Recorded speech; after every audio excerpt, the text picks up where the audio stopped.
why did it happen to us? Kuki byatubayeho? Kuki ari twe byabayeho? Kuriya kurasa ngira ngo barabibigishije. Ubu muzi kurasa? Aha, ntako bisa. Ukurasa kandi mudahusha. Sibyo? Ariko hari inshingano iremereye rero. Urasa iki? Abantu bambuye uburenganzira bwabo bakagezwa kure nk'aho twagejejwe. So there we are. Rero aho niho turi. Let's take cover together. Reka dushyigikirane, dufatane amaboko, dukore ibyo tugomba gukora. Do what we can do for ourselves. Maybe the hurricane will come to pass. Birashoboka ko icyo kiza gishobora guhita. Yego kizangiza byinshi. Maybe kill some of us. Birashoboka ko kizica bamwe muri twe. Ariko abandi bazabaho ubuzima bwiza kandi bafashe igihugu cyacu ahazaza. Siko biri? Their lives and the future of this country. Isn't it? Ngomba kugira uburenganzira bwanjye. Kuko babaza ariko twakoze iki? Habaye iki? Leta ikabasubiza ngo ariko ngo igihugu ni gitoya. Abo ngabo bagume ntabwo babona aho bajya. Ngo ntabwo twabona aho tujya. Kandi ariho twavuye. Ntabwo bishoboka. Ngo gumiyo. Ubeho ubuzima bwawe uri impunzi nabo uzabyara nabo ubona ari mfitanye ikibazo nawe n'uwagombaga kugena uburenganzira bwanjye mu gihugu cyanjye akabumbuza.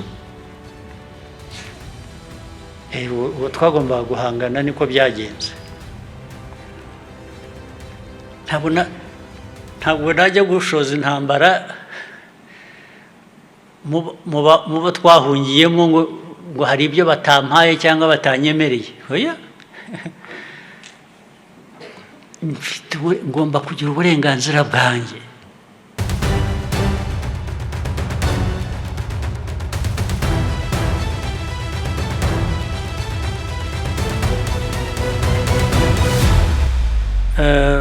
Ibijyanye n'itorero mwabivuze murabyumva ni byiza. Itorero ibereyeho kugira ngo abantu cyane igihugu cyacu nitwe bireba, nitwe twabihisemo, abantu bahure bige umuco, bige indangagaciro, bige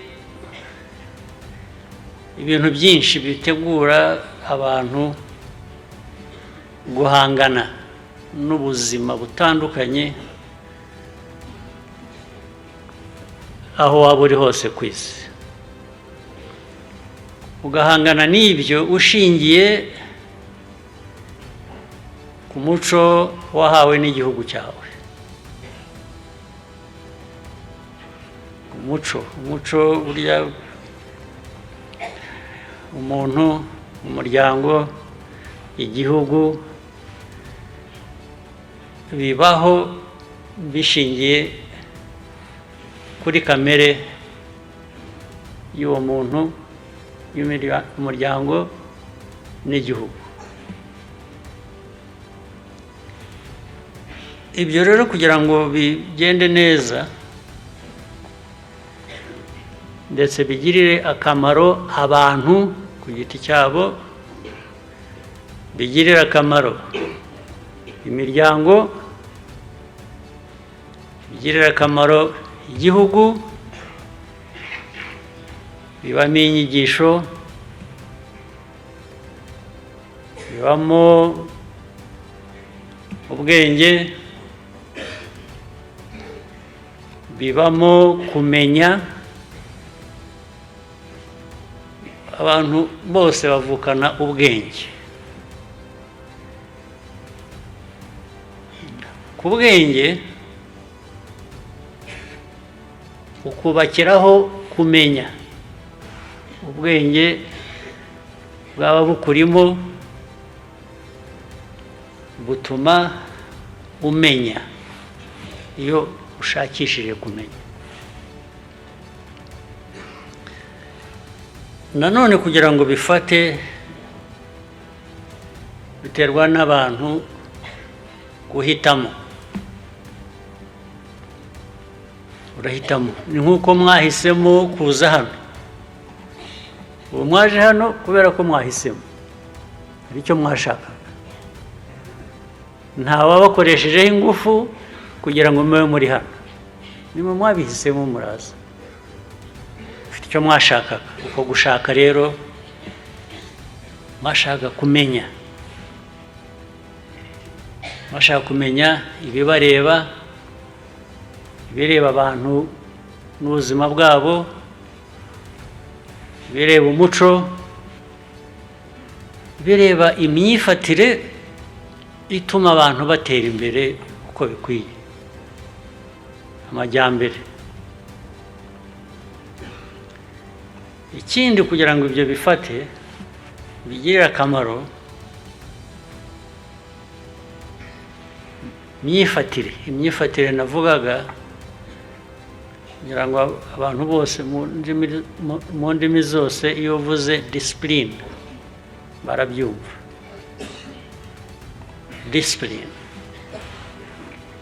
Discipline ni ngombwa. Discipline niyo iguhitishamo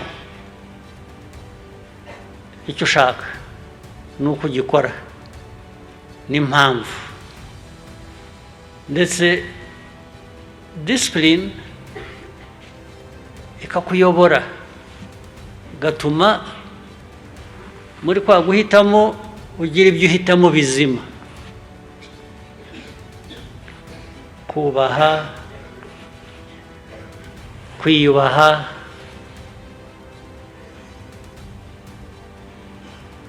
na kwa gushakisha kumenya.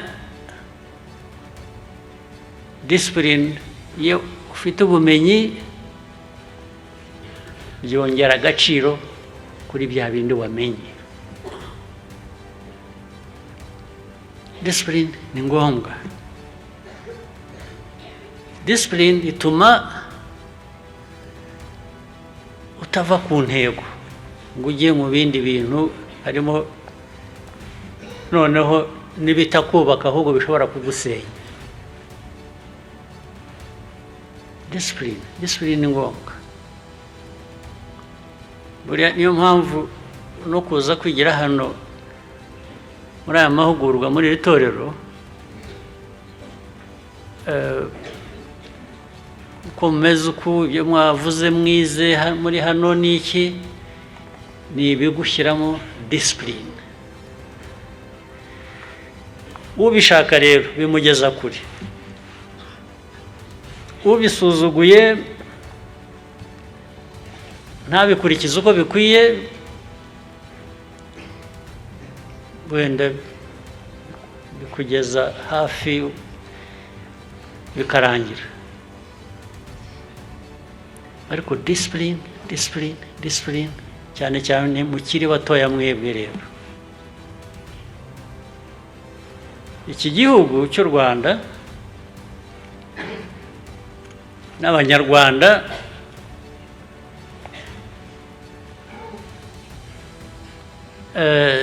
cyavuye kure, kirimo ibice bitandukanye. Hari u Rwanda rwa mbere y'ubukoroni,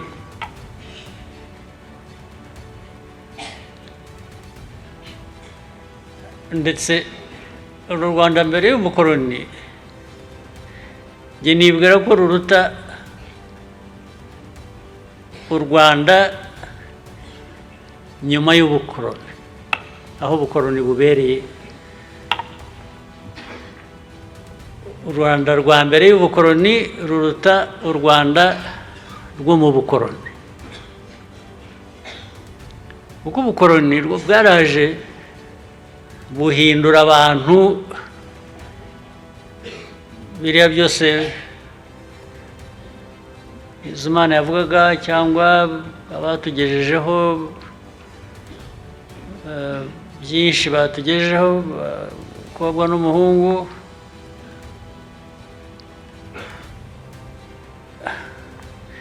biriya byo gusakuza, byo kwivuga, byo guhiga, biriya byubaka abantu.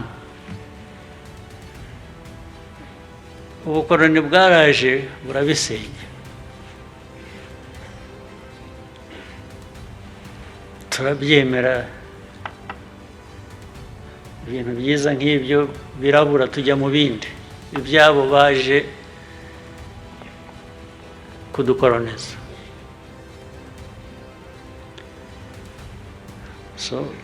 Hanyuma rero ubukoroni nabwo bugira igihe cyabwo, burarangira, ariko burangira mu gice kimwe, buhindura isura, burakomeza, ariko bukomeza muri twe, bukomeza mu Banyarwanda. Abanyarwanda bakajya aho mukuriye, uko mungana, uko murabizi, mujya mubibona amatariki runaka, kwizihiza independence, ubwigenge, tukabyina, ariko iyo usesenguye neza n'ibintu byinshi, no muri uko kwishima, muri uko kubyina n'iki, akenshi abantu bavuye kuko Abanyarwanda bishimaga, ukwishima bagushyiramo ubukoroni, ibyo bwabasigiye. Ibyo nabyo reka ndeke kubitindaho. Ubukoroni nyuma yabwo ibyabaye murabizi, n'ibyo byabayemo ibi minisiteri birebana n'iby'ubumwe, ubumwe tugerageza kubaka bwasenyutse icyo gihe cy'ubukoroni. None rwose gusenyuka bishimangirwa n'abagiyeho abayobozi bikurikira ubwo bukoroni. Ndetse hanyuma habaho kwibohora, habaho liberation, nayo mwarayumvise. Bamwe muri mwe yatangiye cyangwa yabaye mutaravuka, mwavutse muri liberation cyangwa ikimara kuba gatoya, abenshi hafi mwese. Mwebwe rero urubyiruko, mwebwe mukiri bato, mufite kubifatira aho mubisanze. Ubu navuga ko igihe ni icyanyu, ni mwebwe turiho tureba ubu. Twebwe turabyina tuvamo. Iyo ubyina uvamo rero, uribaza uti ukurikiye ninde, ameze ate? Sibyo? Yes. Twebwe ubwo tubyina tuvamo, ariko tureba imbere yacu tuvuga ngo ariko hameze hate, hazaba hate. hazabeshwaho nande icyo gisubizo ni mwebwe, mwabyanga mwabikunda.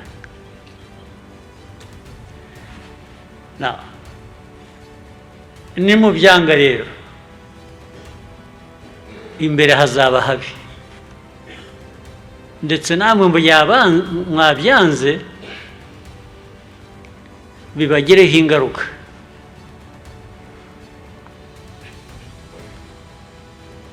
Kubikunda nimwe mu bifitemo inyungu, nubwo abazaba bagiye iruhande icyo gihe batwebwe natwe tuzabifitemo inyungu, tuba tureba ngo aba bana bacu tubasize he, tubasize bameze bati, barakomeje inzira nziza bavukiyemo ababyeyi babo babasigiye, cyangwa se byose byakozwe byapfuye ubusa. Birashoboka rwose gupfa ubusa. Abantu babohoye igihugu, baramo politike igarura abanyarwanda hamwe, politiki ijyanye n'amajyambere, u Rwanda rugatera imbere rukareka guhora ari urukene rusabiriza. Byinshi ubuse mwebwe muzabireka bigire bityo bibagwe hejuru? Ntimuzabikore rwose, ndabasabye. muramenye mutazakora ishyano.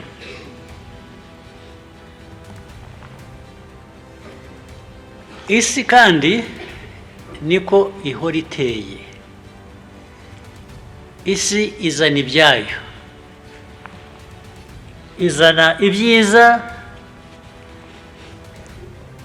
ndetse kenshi izana ibibi. Iyo izanye ibibi rero igasanga abantu bari aho batagira disipurine,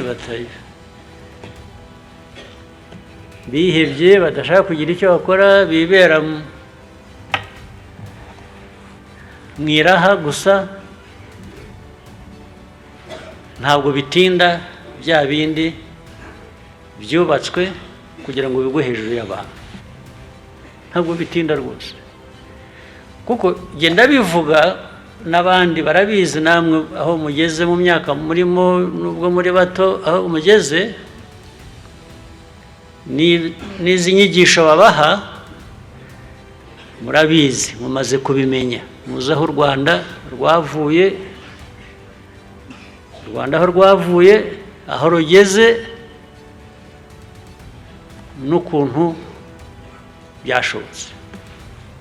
byashobotse kubera ko ibintu byinshi, bwa bushake, ya disipurine, ibikorwa, guhangana n'ibibazo bishobora gusenya abantu bakazimira, twabinyuzemo rero. Kandi ntabwo ari uguhanura, ntabwo mvuga ngo bishobora kuzaba igihe kizaza, mfite reference, twabinyuzemo. Ntabwo muzi abantu twatakaje, none se biriya umuntu yabisobanura ati, abantu igira itya igatsikira ikarimbuka, ukavuga ngo it doesn't matter who did it or who did not do it, the question is why did it happen to us? Kuki byatubayeho? Kuki ari twe byabayeho? Ibyo rero byavuyemo isomo ritubwira tubeho. Ntabwo ibyo kuvuga ngo imbere ushobora guhura n'ikibazo ntabwo tujya kubishakisha ahandi kuko twe twahuye n'ikibazo ahubwo twahuye nacyo turakizi iryo somo ry'icyo kibazo twahuye nacyo cyarimbuye u Rwanda turyumva dute twarivanyemo iki ritugeza he hari ubwo nibwira ngo impamvu mwahisemo kuza hano mwebwe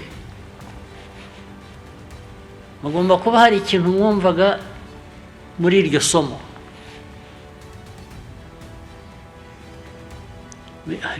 harimo ayo mateka avuga ngo aho dukomoka iwacu muri karande yacu ibi byabaye bitagombaga kuba ariko muzi ko byasubira noneho mukavuga ngo ntabwo bizasubira reka tugende tujye hariya badusobanurire iby'ayo mateka badusobanurire igihugu aho gikwiye kuba kijya n'ukuntu cyahagera n'ukuntu twakumira ibyo byabaye ngo bitazasubira niba atari ko mwaje ndabibatwerereye I want to imagine ngo nicyo cyabazanye so grab it and run with it don't waste time uvuga uti burya nibyo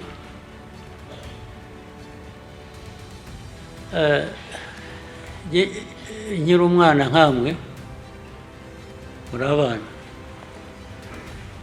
njye niko nagiye muri ibi bintu ariko uko nagiyemo niyo mpamvu nshatse kuvuga ngo hari n'abatabizi uko nagiyemo hari ikintu kikujyamo kikakurya kikakuzengereza ugashakisha ariko niki nagira nti utaracyumva neza icyo ari cyo njye ntabwo nagize amahirwe yo guhera nk'aha ngaha muhereye mwebwe yo kubabwira ngo ariko hano hari itorero mu itorero bagira batya ashwe nta torero nigeze njyamo itorero nagiyemo aho narigiyemo nabwo narigiyemo rimeze ntabwo ryitwaga itorero nari ndaho nshakisha ariko hari ikibazo ntiyagira ati uraho ushakisha ngwa ku gihe cyari kirimo abandi bantu bari mu byabo ndababwira nakuriye muri Uganda guhera ndi imyaka 4-5 ndinda mba 20 nanjye 21 n'ibiri hagati aho none nashakiraga ariko ntazi n'ibyo ari byo ntazi ibyo ari byo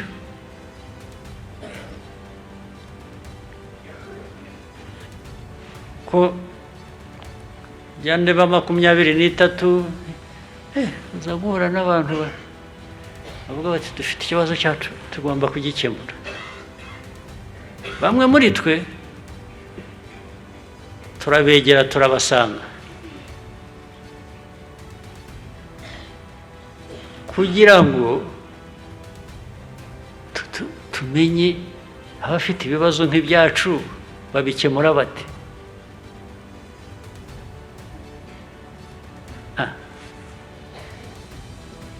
tugira amahirwe abandi benshi batoya nkamwe bagenda bajya muri iyo nzira ariko migambi ari ukuvuga ngo ariko amaherezo ikibazo cyacu natwe kizabonerwa umuti. Ntabwo ari umuti uzava ahantu hari inyito Bizimana yavugaga n'iki, uhereye no kurya, uhereye no ku izina ngo Bizimana. So hari n'abandi inyito nyinshi, hari n'ababirekera Imana gusa ngo Imana izabafashe, ariko ugera aho ukibaza ariko Imana yo yarampaye, kwanza yarandemye, yatumye mbaho. Yaguhaye bwa bwenge, yaguhaye kumenya ubikoresha ute. Ntabwo uzategereza Imana kukubwira uko ubikoresha, yarabiguhaye. So mwabana mwe rero, gutekereza imiryango yanyu, gutekereza ubuzima bwanyu n'ubw'igihugu bitangira kare, bihera kare, bihera ubu ngubu. Niyo mpamvu njye mbashimira ko mwafashe iya mbere mu zamu. Ntabwo mwaje aha kwiga kugambanira umuntu uwo ari we wese, cyangwa kugira ngo ubumenyi muvanye aha mujye kubukoresha nabi aho muzaba muri hose. Oya, ni ubumenyi, ukamenya amateka, ukamenya ubuzima, ukamenya ibintu bikorwa kugira ngo bikurokore, bigukize ikibi, bikize igihugu cyawe, bikize umuryango wawe, bigukize wowe ubwawe.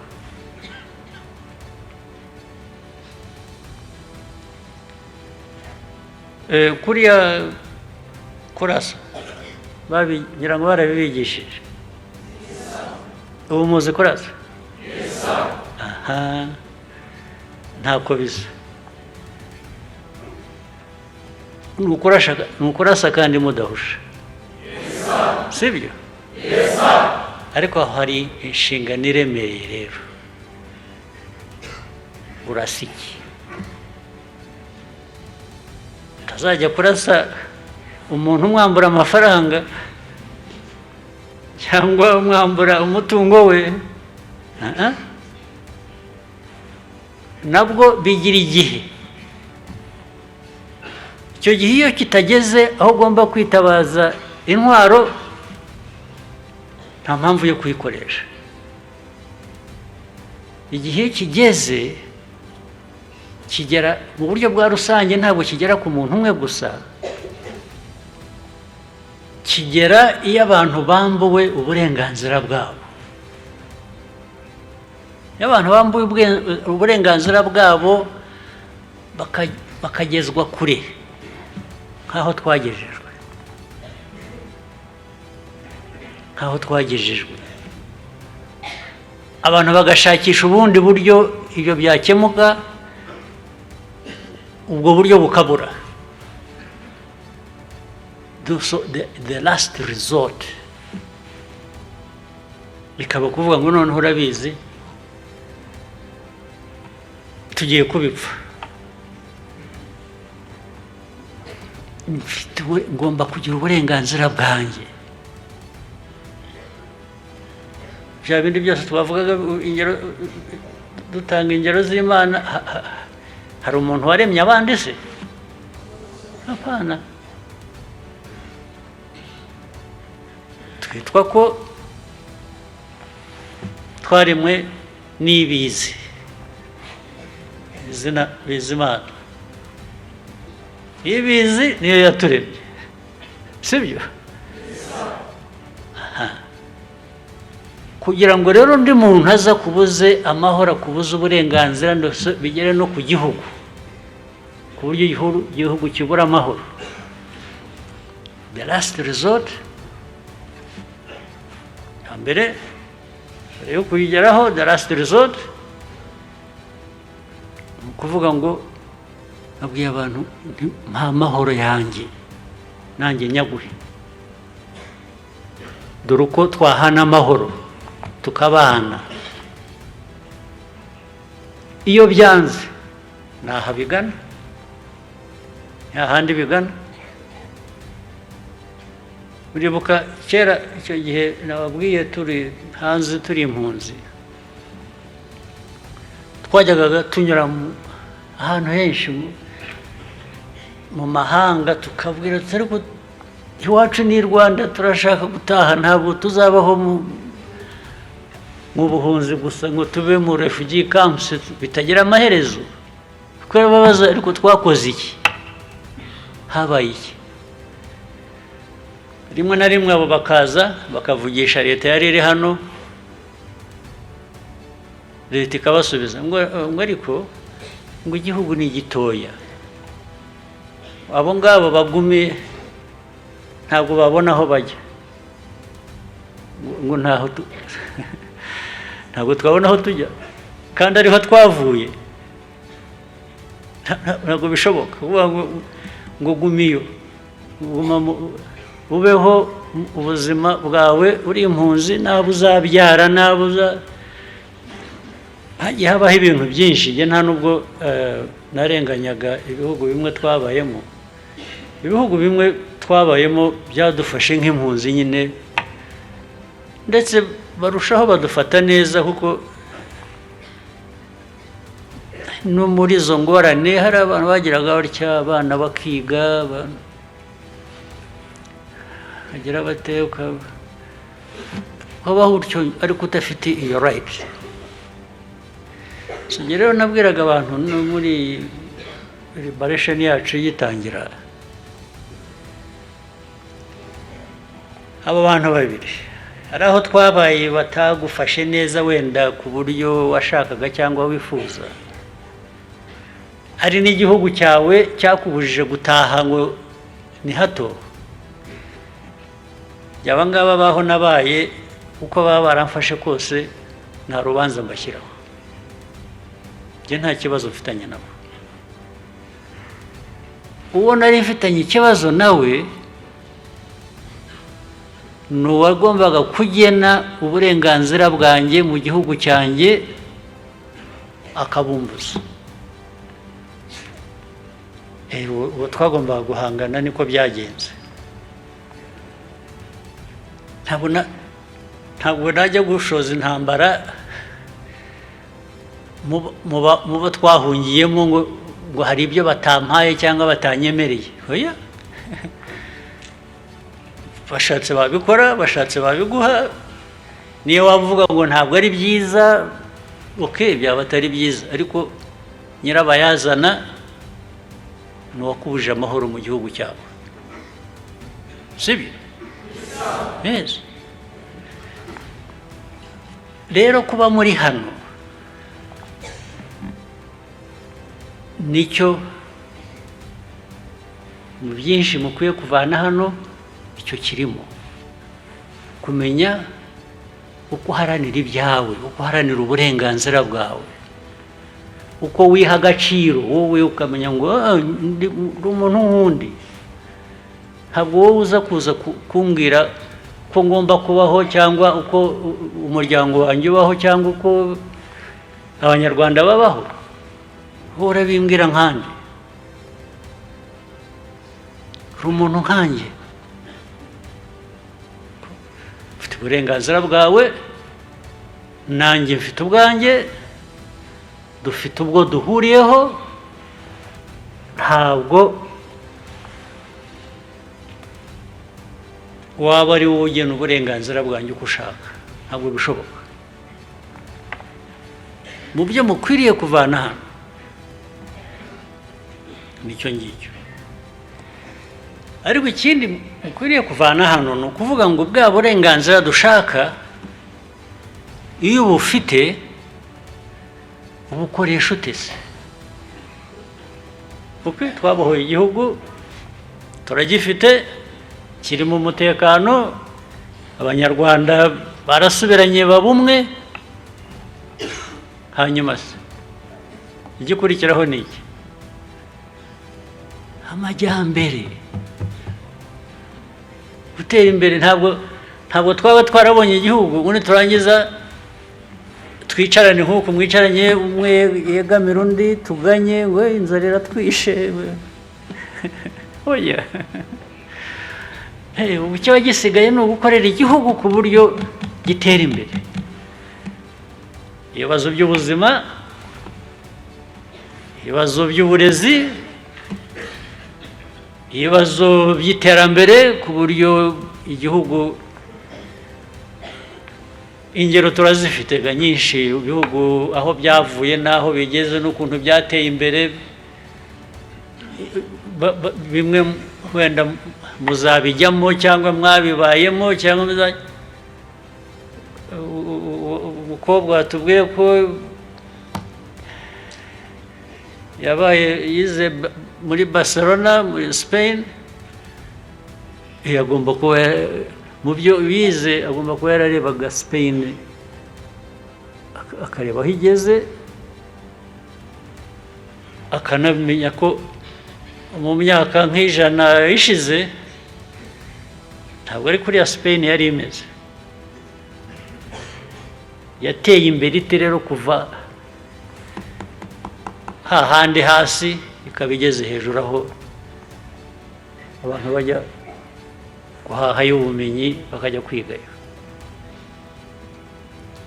Ibyo ntabwo biba ku bindi bihugu gusa ngo bireke kuba ku Rwanda. U Rwanda rukwiye kuba rutyo, narwo rukwiye kuba, hari aho twacupiye tujya hasi hafi kuzimira, ubu twavuyeyo.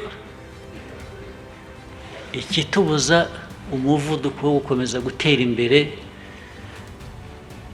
tukubaka u Rwanda rudukwiriye, rudushimishije, ni iki? Icyatubuza ni iki? Mwebwe muri aha abana bato, icyababuza ni iki?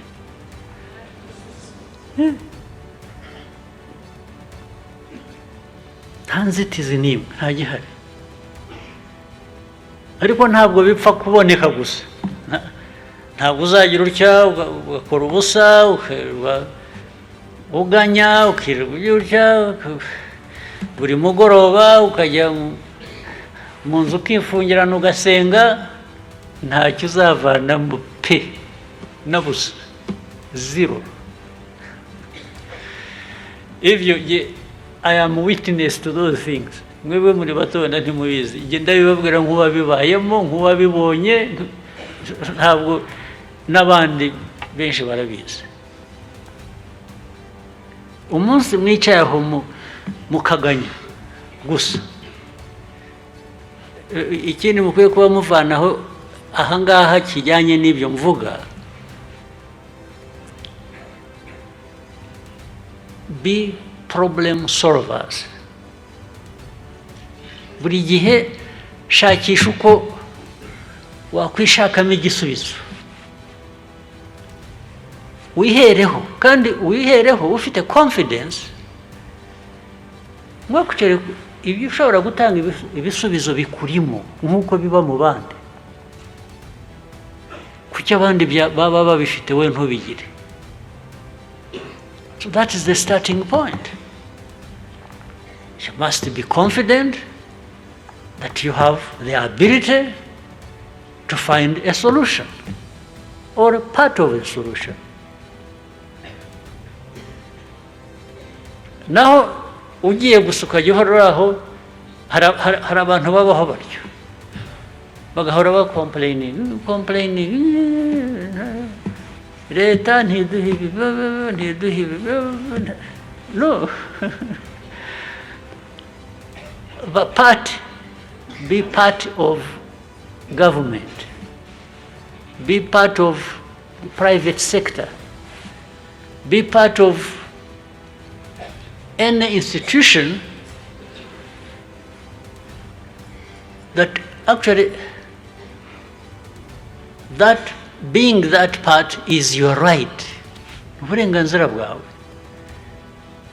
And then n'igihe when you raise questions about certain things, there will always be questions, and you should ask questions. You should raise questions. But don't raise questions in a complaining manner. Complaining means you hold responsible somebody else. It's like somebody else should have provided what you need. Why? Why should somebody else provide what you need? Yes, somebody else can, but it should not be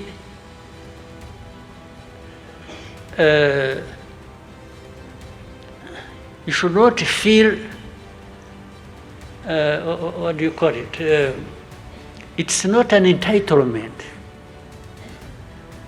You don't sit back and wait that somebody will provide what I need. Why? Why do you feel entitled that somebody else will provide what you need? Why are you not making an effort to give to yourself what you need? Why? The good question will come up if in your right you had something, you were able to do something, and somebody else stands in your way and blocks you. Then you have a right to say, no, don't stand in my way. Or, let's work together, me and you, especially young people, where if you want to work in the private sector, if you want to do business, if you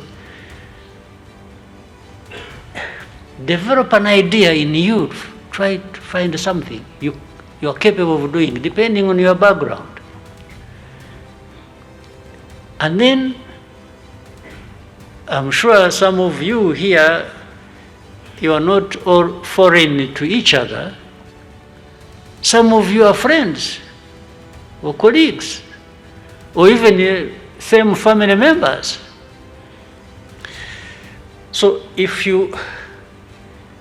one person has an idea and reaches out to a friend, a colleague, or whatever, and you say, you know what, I have an idea. If the other one you are talking to doesn't have an idea, actually that may prompt that person to develop an idea quickly. And his idea or her idea and the other one, the three people coming together and say, let's do something. That is possible, and it will solve many problems you face. Even if you have come together and you meet a dead end, you can't go further. You can say, you know what? Now this is when you can say, why don't we go to a government institution that maybe has some means or that has a responsibility to support people who have ideas. Let's go to so and so. Let's go to Bizimana and say, you know what? We heard that you sit in the cabinet. Can you take this idea for us and tell people that we started something but we are stuck? Somebody, maybe somehow government may chip in, or go to anybody else you think may be useful. But if you sit back and say, this government, you see, even people who have ideas, they can't help. See, we had an idea, we did this, but when you have not even reached out to the government to say, you know what, we have an idea, help us. Maybe 10 out of 10 ideas you have developed or approaches you make, all 10 may not work favorably for you, but 6, maybe 6 will work. 6 out of 10 may work. Why not? So it's worth giving it a try. Muranyumva? Yes, yes, yes. No complaints, please. At least no complaints for the sake of it. But you can complain the right way. You can say, you know, I had an idea, and I think this idea would work if I had this kind of support. The first point of call is your colleague. The next is to say, but in this system, mu gihugu cyacu, ninde twakwandikira ibaruwa, ninde twakohereza a text, tukamubwira ngo yekusi twari tuzamuye ibintu tubigejeje aha, there is a gap, we don't know how to move further. Can you? So you will always, in most cases, succeed. You will get somebody giving you an idea to take it further, or some material contribution that may actually make it work. Nicyo rero hano mu bintu byose muhavanye, muhave mu mitwe yanyu mufite, you are now builders of something. You are problem solvers. You are innovators. And you're also going to contribute to this nation, the national effort. You see, you can contribute something somewhere, and because of that, there is a return on that effort. If you contribute, if you are thinking like this and you are contributing to the well-being of the nation, that nation will give back to you. There is no question about it. So don't expect the nation to just give us. So aho twatangiriye nababwiraga during the liberation, actually we had nobody to go to say we were twavuyemo twaragraduatinze on matters of not complaining. Because you complain to who? Muri iriya situation twabayemo ya liberation, who would have complained to who? Tell me where you would have gone to complain. Hey? Nowhere. So, I'm witness to the things I'm telling you. If there is anybody who will tell you all kinds of things that you think you need to do so little and get and expect so much, you know that that person is a liar. They are lying to you. You invest yourself. You put in effort. You use a lot of energy. And sometimes, indeed, it may sound like what you are involved in is just a thankless activity. But why do you need anybody to thank you for doing good things that from which you benefit? Murashaka ko ari who do you wait? Everybody is struggling. Ariko in our case, you know, it went to the extreme, so that you understand. You understand that the way it happened to some of us, it can happen to you. The way this country lost people in the millions, lost their lives to fellow citizens, if you don't develop this bearing, this compass that guides you, these things can come back to haunt us. Murabyumva? Yes, there's no question. There's no question about it.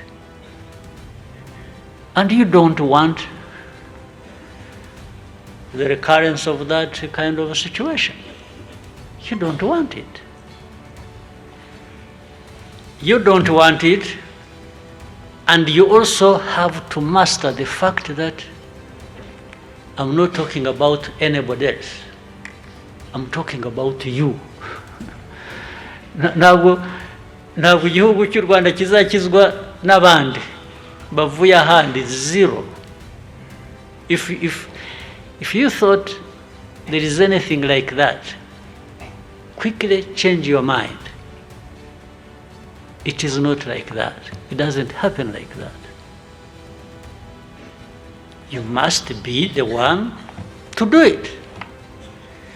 Biriya ubona n'abantu bafasha bagira batya, abantu bateye inkunga, u Rwanda baruhaye miliyoni zingahe zo kugira gutya, fine. Ibyinshi izo miliyoni ziza kubera ko tuba dufite icyo twakoze tugejeje ahantu bakongeraho. Ariko kugira ngo uzabibone wicaye aho gusa wigaramiye, feeling good about all the nonsense in this world. So, actually, people will hesitate. They say, do we put our money there and it just gets wasted and lost? Because these people are not serious. They are waiting for us to give them our money.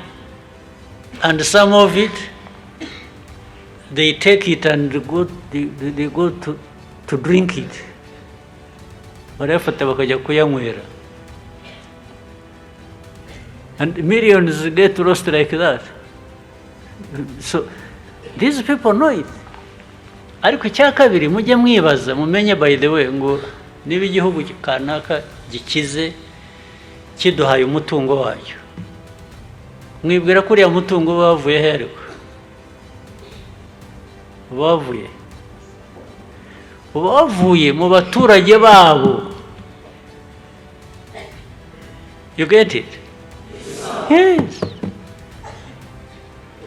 So kuki habaho abaturage b'ibice by'isi bindi bishaka kubaho kandi biriho bibeho neza, ukabona ko bagomba kwibuka ko ubakeneye, bagomba kugira icyo bakohereza. Iyo batabyohereje bigenda bite? Urapfa?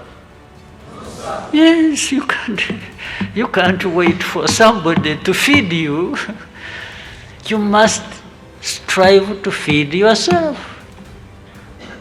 There are no two ways about it. Maybe what you are trying to do is not enough. Okay, then somebody, for some reason, will show up and add to your efforts. But if you think we shall sit back and expect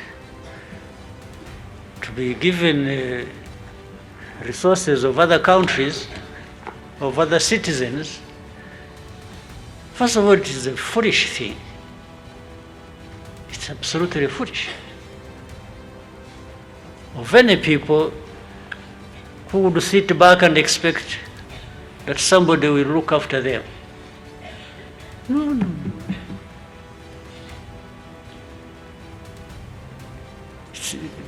People call it, they find nice words and go, the dependence. Dependence is another word for stupidity. Yes. If I have a mentality that I will depend on other people, I will depend on them, that is dependence, it's because I'm stupid. If I really subscribe to that, if I did that, I would be stupid. So you Rwandans avoid that.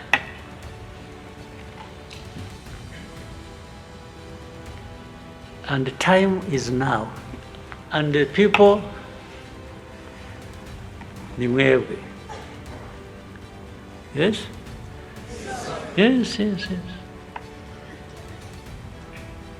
Some others have played their part, whether in full or in half, or so it is up to you to come and fill the gap, and then continue beyond that to something else that you deserve. Another level higher than where we have reached this country. Where have the level at which we have taken and delivered this country, you can go higher. And it's you, it's not somebody else. We are waiting from another place. No, not from another planet, not from another continent, not from anywhere. Those being awaited, ni mwewe. Then in short, you are waiting for yourselves. So you must think about it.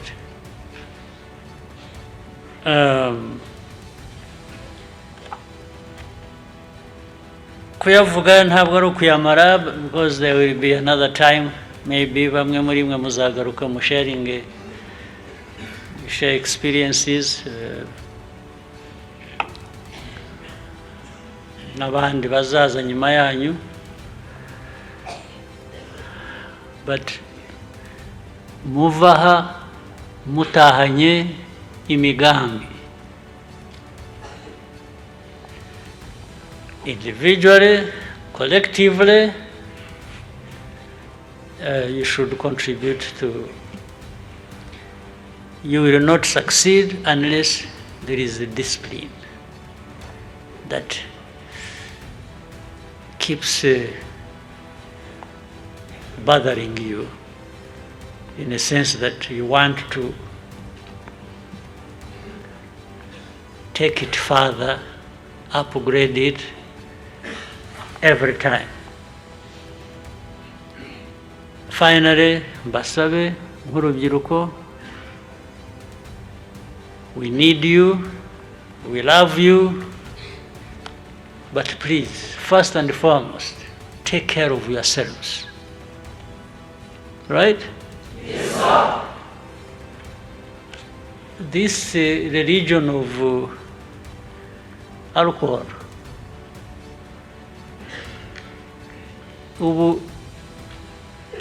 I think even if people recruit others into it,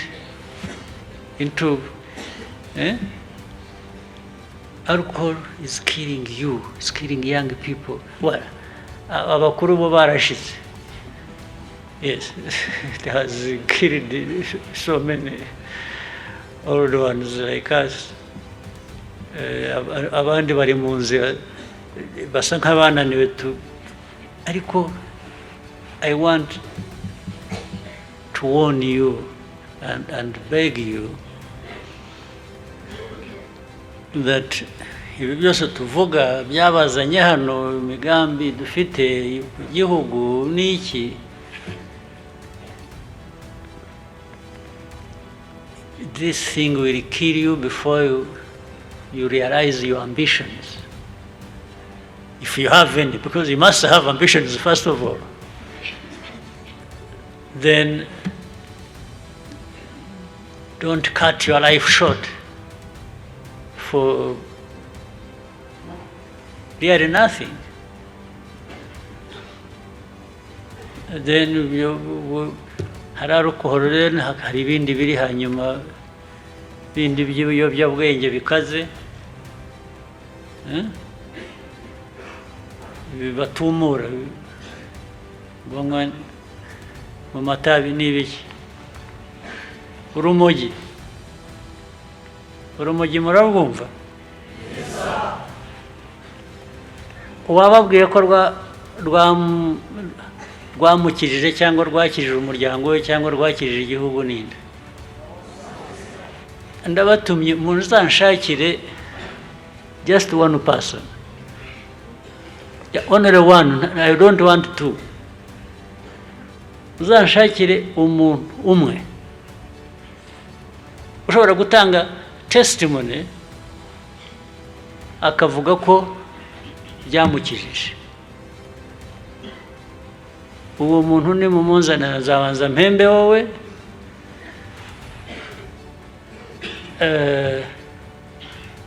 ibyo kumuhemba we simbizi uwo kuko azababeshya. He should just end up in jail kuko azababeshya. Ariko still you make an effort mumunshakire. Yes, I can put a bet on that. Mushakire umwe uzaza agatanga testimony agahagarara imbere y'abantu hano akavuga ati ibyo mujya mwumva abantu bamwe barakabya, jewe dore aho anotangiriye, dore uko nari imeze, dore aho ngeze, nirwo rwankirije nta kindi. Muzamunshakire kuri iki. Njye naramushatse naramubuze.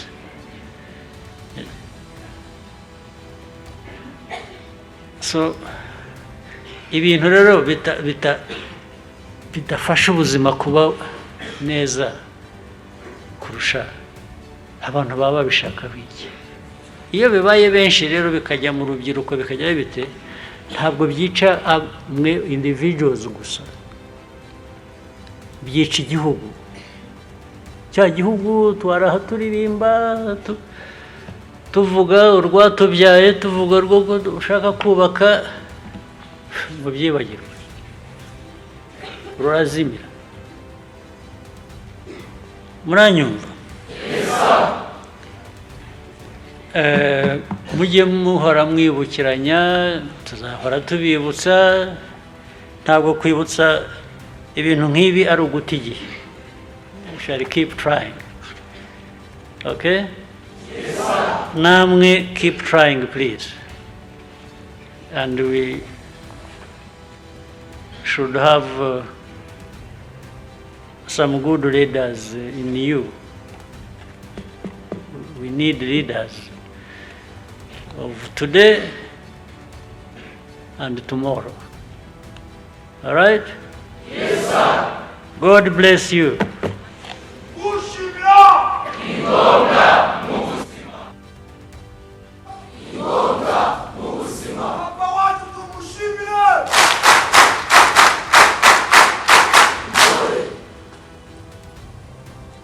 Turabashimiye nyakubahwa Perezida wa Repubulika kubw'impanuro muduhaye. Turabizeza ko tuzazubakiraho mu guhindura cyane cyane uburyo bw'imyitwarire n'imikorere yacu. Intore mumfashe twongeye dushimire nyakubahwa Perezida wa Repubulika.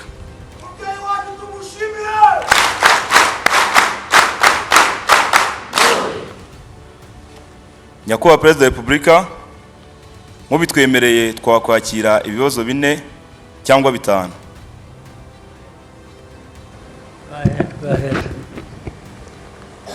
Nkuko nyakubahwa Perezida wa Repubulika ariko se byose sinabishubije buriya but let's try. Twagira ngo dusabe abafata ijambo kuvuga amazina yabo ndetse banarase ku ntego. Abafite ibibazo bashaka kubaza mu manike. Ubuse hari umuntu hano waba udafite ikibazo cyo kubaza koko? Reka nsabe abafite mikoro badufashe duhere muri runo ruhande. Mbere yabyo mwavuze ko mwembi harya mukora iki? Murakoze. Nyakubahwa Perezida wa Repubulika, Ndinore Emeni Yibizi, nsoje amashuri yisumbuye aho nize plumbing technology. Kugeza ubu What technology? Plumbing technology, bijyanye n'amazi. Perfect. Get it. Nitwa Intore Mwiza Gihana Dorcas. Nkaba mfite bachelor's degree muri marketing and communications. Yes. And I am also a project And manager. you speak Spanish? No, a little bit. A little bit. Yes, sir. Yes. So mwembi mufite akazi murakora? Yes, sir. Ngenda kora. Okay. Sangiye n'akazi mfite. Ugomba kukabona nawe nta mpamvu kataboneka. Thank you, sir. Yes. Especially birakenewe. Ari no muri defense and security institutions. Do you really not need such a people? Akazi ko ntabwo gashobora kubura. Especially muri bijyanye n'iyo technology. How? Ubwo agomba kuba hari muri twe hari abarangaye. Okay, but go ahead. Tumushimire!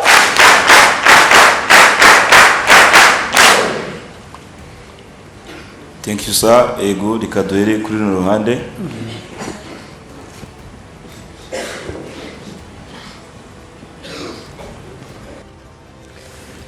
Thank you, sir. Try to be to the point, short, so that somebody is... Yes, sir. Murakoze. Nyakubahwa Perezida wa Repubulika, nitwa Niyokwizera Origene, mbarizwa muri Sikoi Platon 3, ndi umunyeshuri muri Kaminuza y'u Rwanda ishami rya Busogo, aho ngeze mu mwaka wa 4 Food Science and Technology. Ese Nyakubahwa Perezida wa Repubulika, nk'uwari umuyobozi mukuru mu rugamba rwo kubohora igihugu, ni ubuhe buryo wakoreshaga kugira ngo ingabo mwari muyoboye zikomeze gutsinda no mu bihe bitari byoroshye kandi ntizicike intege? Ese ubu ngubu bwo ibibazo muhura nabyo bikomeye n'ubuhe buryo mubasha kubikemuramo? Murakoze cyane. Ndagiha igisubizo kigufi cyoroshye.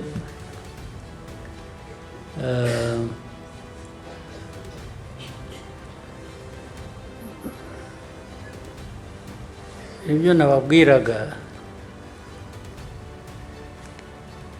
ibyo byose nta bufindo burimo. Is no magic. You have to have a clear mind. You have to focus. You have to have discipline. You have to understand the problem and find a solution. So kubyo ku rugamba, apart from that, kuko haba hari abantu benshi, ugomba kumenya organization, abantu ubayobora ute, kandi ubuyobozi buba buri ku nzego zitandukanye. Uvuga kuyobora urugamba, yes, ariko nta muntu umwe uyobora inzego zose z'urugamba. You get it? Ariko iyo ubishaka, iyo wumva ko ari akazi ugomba gukora, ibindi uragerageza shyiramo imbaraga rwose ukabikora, ndetse wagira amahirwe ukabona ibisubizo biraza. byaba bitaje you try again. Ngira ngo amahirwe amwe mu ngorane twagize, burya mu ngorane harimo amahirwe. Some of us had a responsibility, twari dufite inshingano tutashoboraga guhunga kuko ntawe bari kuzisigira.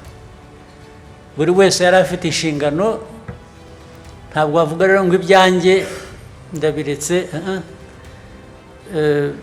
It's like you are pushed against the wall, right? And you come out fighting. Otherwise you perish. That's it. So maybe that constraint, that difficulty in the situation primes somebody to think hard and to work hard to find a solution. Iyo atari umuntu umwe rero muri benshi, then icyo gihe bisa n'ibyoroha kuko bikorana n'abandi, ntabwo bikora wenyine. Ariko ugomba kumenya noneho uko akazi gagomba gukorwa karimo abo bantu benshi kugira ngo mugere ku ntego. Icyo bisubize byose.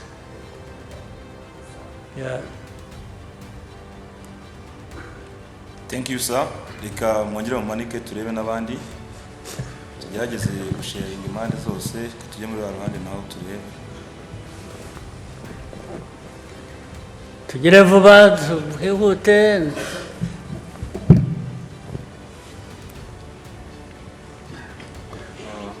Murakoze nyakubahwa Perezida wa Repubulika. Amazina yanjye ni Ruhindura Shema Bruce, nkaba norezwa muri Eco Platoon ya 3, nkaba niga muri AUKA mu ishami rya Networks and Communication. Ikibazo nari mfite Perezida wacu, ese mubohora igihugu niki cyatumye muhitamo izina Inkotanyi, kandi ni gute nkatwe urubyiruko tugakomezanya uwo mutima wo gukotana muri twebwe? Murakoze nyakubahwa Perezida wa Repubulika. Right. Inkotanyi byo ni Kinyarwanda, kandi hahozeho imitwe y'ingabo ngira ngo bitwaga Inkotanyi kera mu mateka y'u Rwanda, ngo ni igihe cya Rwabugiri. Abantu rero bafashe izina ry'Ikinyarwanda mu mateka y'Ikinyarwanda,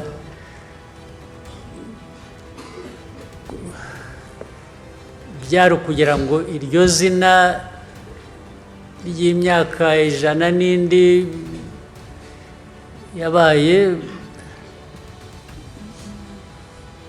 birange igikorwa turimo n'uyu munsi. Nta yindi mpamvu, ariko ntabwo ari izina gusa, bifite na message irimo nyine wari uvuze byo gukotana. Ibyo byose twavugaga, ibyo nababwiraga ni uguhangana n'ibibazo, ku buryo niyo bigeze ku rugamba nyine nabyo birakorwa. Thank you sir. Abandi mumanike tujye muri iki gihande nawe. Thank you very much. My name is Kalinda Linda Mala, and I'm from D Company Platoon 1. I wanted to, while visiting the museum, I'm not sure, there's some kind of, I'm not sure I'm getting it clearly. Arihehe? Oh, I'm right here. Yeah, try to put your Yes, please. Is this clearer? And louder. Yes, please. So while visiting the museum, Kumurindi Wintwari, and following the history of the Liberation War, I was left perplexed when you were our age, Rwanda was different compared to what it is now. You grew up abroad, your family had to flee the country. You went to school outside Rwanda, and you would have been perfectly successful without ever returning to Rwanda. It was so easy for you to turn your back on this country. So I just wanted to know what kept you anchored to a country that had essentially turned its back on you, and what drove your love for this country to the point of giving up your everything and risking your life for it. Yeah. If your country turned your back on you, the country turns its back on you, you wouldn't want to turn your back on the country. Again, I said it's a question of choice. You know, there are two kinds of people, always, anywhere, anytime. When there is a serious problem, like the country faced, there are people who are going to not even give it a shot. They will just cut and run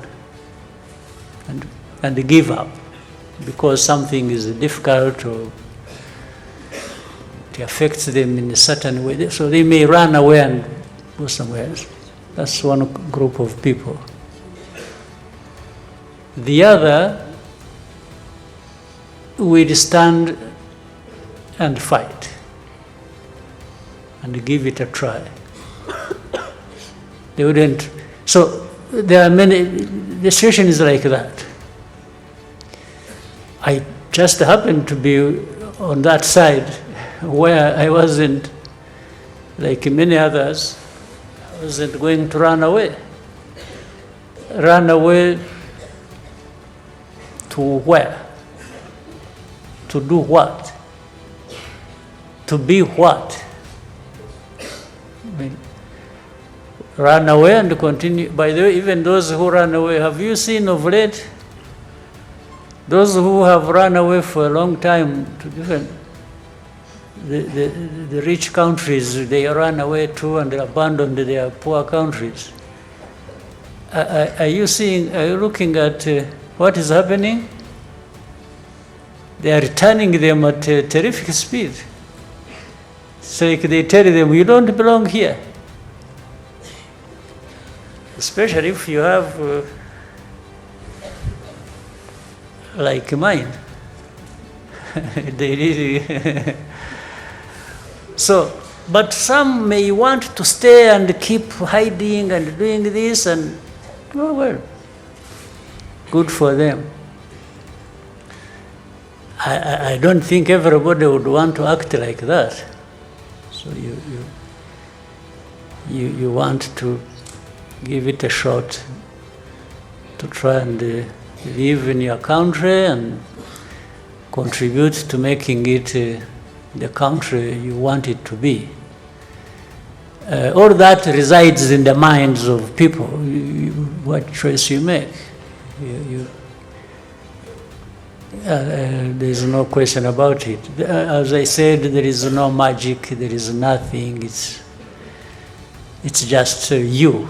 You have to make up your mind and decide what you want to do.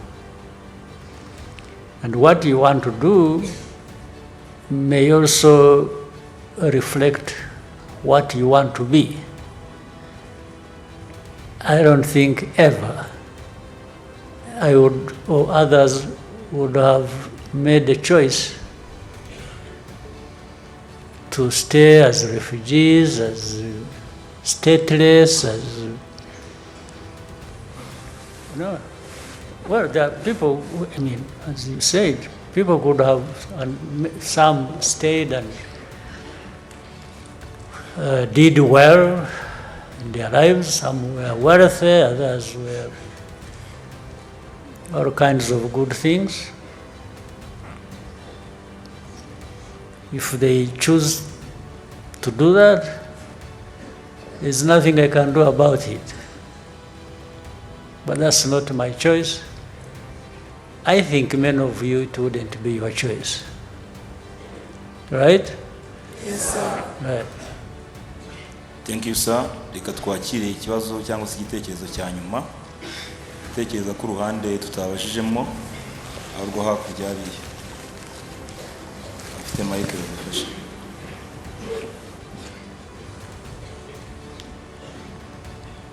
Thank you, sir. Your Excellency, my name is Ineza Kelia. I'm a member of Golf Company Platoon 2. I recently graduated high school from Green Hills Academy, and I'm looking forward to pursue a bachelor's degree with financial mathematics and economy. Your Excellency, looking at how the current geopolitics are affecting almost all countries, economic-wise, security-wise, and in other aspects, will the world be safe, or is the world heading to a state of jungle rule where it will be survival of the fittest? And will Rwanda be safe? Thank you, sir. Well,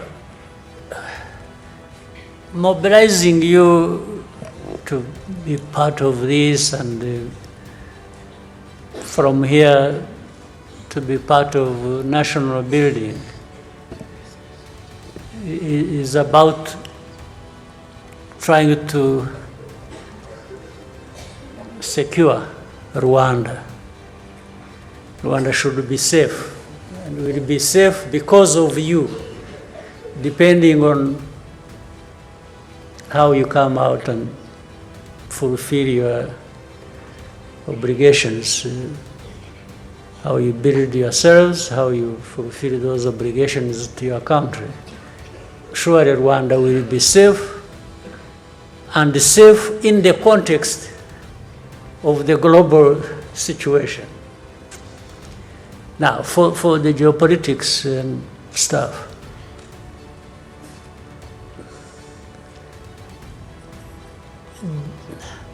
the world maybe has never been safe. It's a question of degree. 20 years ago, or 30 years ago, globally there was security. But there was no security for me. You know that? Yes, there was no security here. That's about the time we lost our people. Then there are other corners of the continent or the world where things were not safe. So global security has become an issue of what degree is the world safe, a safe place. So currently, you can see lack of global security is on the rise. Maybe to reach a point and the plateau and then start again being better than we have known it. But since we don't have, even as a country, Rwanda, we don't have any possibility to make huge contributions to securing the world. It is a safer bet to secure our world, our Rwanda world. First and foremost, let's secure it as much as we can from internal as well as external factors and actors that may affect it. Otherwise, when you look at it, the world today is not entirely a safe place. You look, I mean, these are things you see on television. They are not things you have to scratch and research, and except if you want it for academic purposes, you may go into those details, but otherwise, what even you see in the open suggests that global security is not what people would want it to be. So we can secure our place where we are responsible and maybe make a contribution to and with others, but that's it. It's a drop in the ocean, maybe. Because you even see the global institutions normally that are supposed to guide the international system, the international law, or international whatever. The institutions are really, in a sense, powerless. Somehow they don't deliver the goods as they used to way back. Even then, they are not delivering that sufficiently. What we have today is something that has been building up from across the world over many years. People who are analytical and followed the global daily events, some of them could have said, well, maybe 15 years ago or 20 years ago could have said, but this world is headed in the wrong place. But the majority, I think, might have not seen it coming. So there we are. Let's take cover together and hold each other and do what we can do for ourselves. Maybe the hurricane will come to pass and destroy so much, maybe kill some of us, but others should survive to go on with their lives and the future of this country. Isn't it?